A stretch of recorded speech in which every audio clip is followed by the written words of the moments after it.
No hospitals, no antibiotics, not even the concept of germs. And yet, humans survived diseases that should have wiped us out entirely. A simple infection today, treated in minutes, could once mean a slow, uncertain fight for survival. Without any understanding of what was actually making them sick, early humans still found ways to fight back. This is the story of how instinct, observation, and sheer trial and error kept our species alive against invisible enemies. Long before medicine existed, the human body and human behavior were already fighting a war most people never even knew was happening. Ancient humans had no idea that bacteria, viruses, or parasites even existed. Illness must have felt like an invisible curse. Every infection, fever, or stomach illness had a real biological cause. But to early humans, the reason was a total mystery. Without explanations, sickness was often blamed on spirits, curses, or angry ancestors. A way to make sense of an unseen threat. But underneath these beliefs, something more practical was also happening. Careful observation of what helped and what didn't. Over generations, this observation quietly became the very first form of medicine, built entirely on trial, error, and memory. Long before anyone understood contagion, humans noticed a simple pattern. Staying near sick people often meant getting sick too. This observation likely led to one of the earliest disease-fighting behaviors, separating the sick from the healthy. Some groups may have created separate resting areas, unknowingly practicing an early form of quarantine. Someone would still care for the sick person, but contact was often limited, especially with children and the most vulnerable. This simple behavior, repeated across generations, may have saved countless lives long before anyone knew why it worked. Through generations of trial and error, humans built an enormous, unwritten library of which plants helped and which made things worse. Certain bark, roots, and leaves were found to ease pain, reduce fever, or calm an upset stomach. Remedies still echoed in modern medicine today. Some plants, when crushed and applied to wounds, appear to have had real antibacterial properties, even without anyone understanding why. This knowledge was incredibly dangerous to get wrong, so it was passed down with extreme care from one generation to the next. In many ways, this was humanity's first pharmacy, built entirely from careful memory, not laboratories. Long before any external remedy, the human body itself was already running a sophisticated defense system. Fever, swelling, and inflammation weren't just symptoms of sickness. They were the immune system actively fighting back. A rising body temperature made it harder for many pathogens to survive, turning fever into an active weapon rather than just a warning sign. Specialized cells identified and destroyed harmful invaders, often successfully clearing infections with no outside help at all.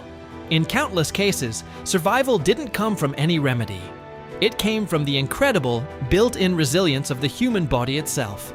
One of the most effective and most overlooked treatments available was something completely free: rest. Groups that allowed sick members to rest, rather than forcing them back to work, gave their bodies the best chance to recover. Simple care, water, warmth, food, and time, often did more than any remedy the group had access to. This kind of communal support meant a sick individual didn't have to survive illness completely alone. In small, tightly connected groups, community care itself may have been just as important as any physical treatment. For most of human history, disease outbreaks were small and localized. That changed dramatically once humans began farming. Living closely with domesticated animals exposed humans to entirely new diseases that could jump between species.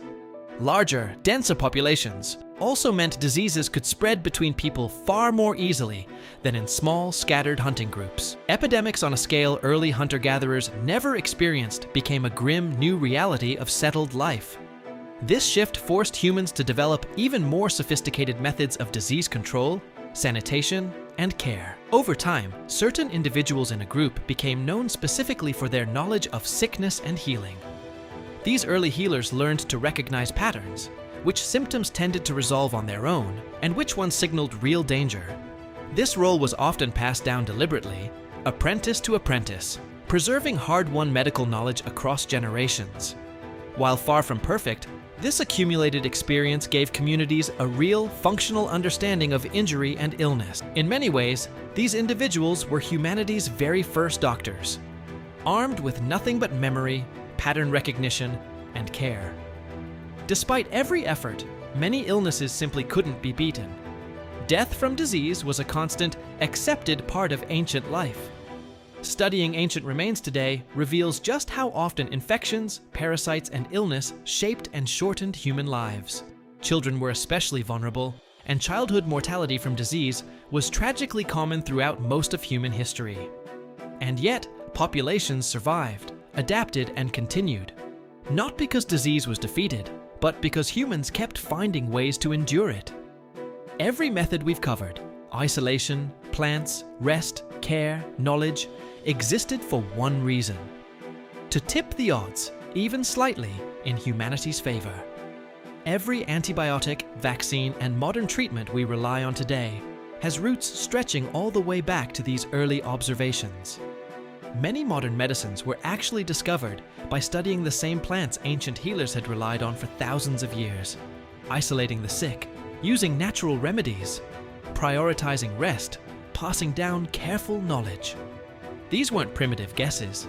They were the first steps of real medicine. Ancient humans didn't have microscopes or laboratories, but they had something just as powerful: patience, observation, and the will to keep trying. Long before modern medicine existed, humans were already doing the one thing that made survival possible: refusing to stop caring for each other.